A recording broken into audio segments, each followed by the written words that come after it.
বিসমিল্লাহির রহমানির রহিম।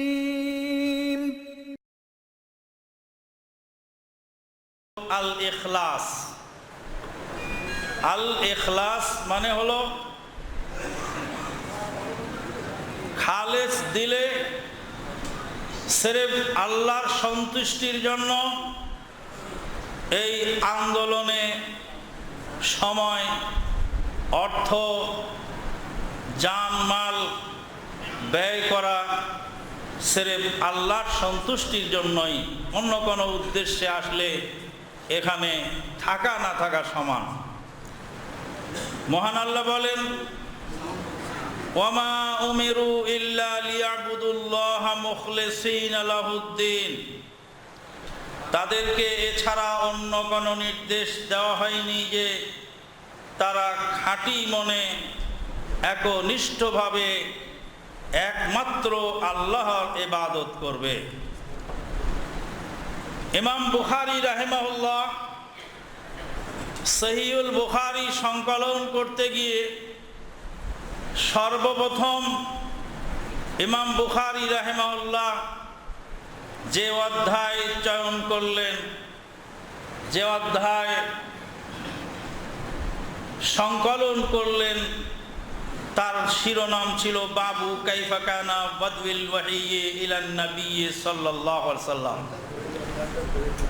নবী সাল্লাল্লাহু আলাইহি ওয়াসাল্লামের কাছে ওহীর সূচনা কিভাবে হয়েছিল, ওহীর সূচনার আলোচনা করতে গিয়েই সর্বপ্রথম ইমাম বুখারী রাহিমাহুল্লাহ সহিহুল বুখারীর মধ্যে যেই হাদিস উল্লেখ করলেন, সেই হাদিসটি ছিল ইন্নামাল আমালু বিন্নিয়াত। ইন্না হরফে মুশাবাবিল ফেল, মা হলো মায়ে কাফা।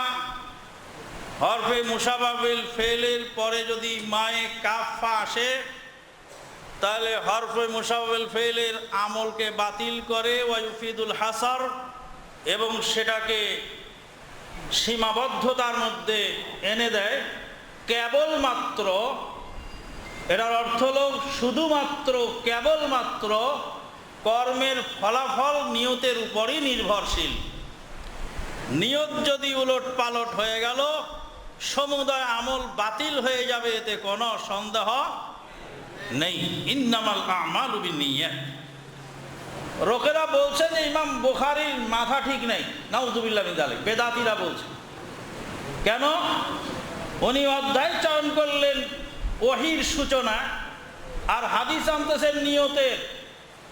ইমাম বুখারী রাহিমাহুল্লাহর তরফ থেকে জবাব দেওয়া হয়েছে, হে বুখারীর পড়ুয়া, হে বুখারীর পাঠক, হে বুখারীর উস্তাদ, হে বুখারীর অনুবাদক, আমার এই সহিহুল বুখারী টাচ করবে না যদি তোমার নিয়ত ঠিক না হয়। দুনিয়াবি স্বার্থের জন্য যদি তুমি কেতাব পড়তে চাও তো দুনিয়াতে অনেক কেতাব আছে, ওইগুলি পড়ো। বুখারী যদি পড়তে হয়, বুখারী পড়ার আগে তোমার নিয়ত ঠিক করতে হবে। ওহীর জ্ঞান হাসিল করবার আগে তোমার নিয়তটাকে ঠিক করে নাও। কাজেই ওহীর আলোচনা আমি ইমাম বুখারী পরেই করব, কিন্তু আগে তোমাকে নিয়ত ঠিক করার দাওয়াত দিচ্ছি। আমাদের আন্দোলন কি? ইমাম বুখারীর কিতাব হলো ওহীর জ্ঞানে সমৃদ্ধ, আর আমাদের আন্দোলন হলো ওহীর বিধান কায়েমের আন্দোলন। সকল বিধান বাতিল করো, ওহীর বিধান কায়েম করো। মুহতারাম আমির জামাত উদ্বোধনী ভাষণে তো বলেই দিলেন যে বিশ্ব কাঁপানো স্লোগান। আমির জামাত উদ্বোধনী ভাষণে বলেননি? আপনারা মনে করছেন আমানুল্লাহ ছিল না? ছিলাম, আলহামদুলিল্লাহ ছিলাম। কারণ এখানে আসা জরুরি নয়, আমির জামাতের বক্তব্য শোনা জরুরি। যেখানে বসলে বক্তব্য সহজে শোনা যায়, সেখানে বসে বক্তব্য শোনা হয়েছে, তারপর আসসালামু আলাইকুম। বিশ্ব কাঁপানো স্লোগান তুমি দেবে, তোমার নিয়তটাকে তুমি আগে ঠিক করে নাও।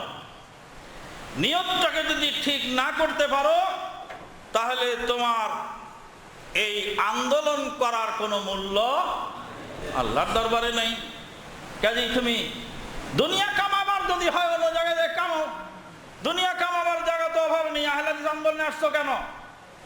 এখানে তো দুনিয়া কামাবার ব্যবস্থা নেই। দুনিয়া কামাতে হলে অন্য জায়গায় ব্যবস্থা আছে। বহুবার বলেছি, আবারও বলছি, আমাকে বলা হয়েছিল ঢাকা শহরের প্রাণ কেন্দ্রের আহলে হাদিস বড় মসজিদের খতিব হওয়ার জন্য অনুরোধ করা হয়েছিল, তবে মুনাজাত করতে হবে। বলে খতিব হয়ে যান, আস্তে আস্তে মুনাজাত উঠে যাবে। বলে যে না, এই ব্যবসা, এই দায়িত্ব আল্লাহ আমাকে দেন। বেদাতের সঙ্গে যদি আপোষ করে খতিব হতে হয় তো বায়তুল মুকাররমায় হব। আহলে হাদিস মসজিদে কেন? আহলে হাদিসরা কয় টাকা দেয় খুতবা দিয়ে?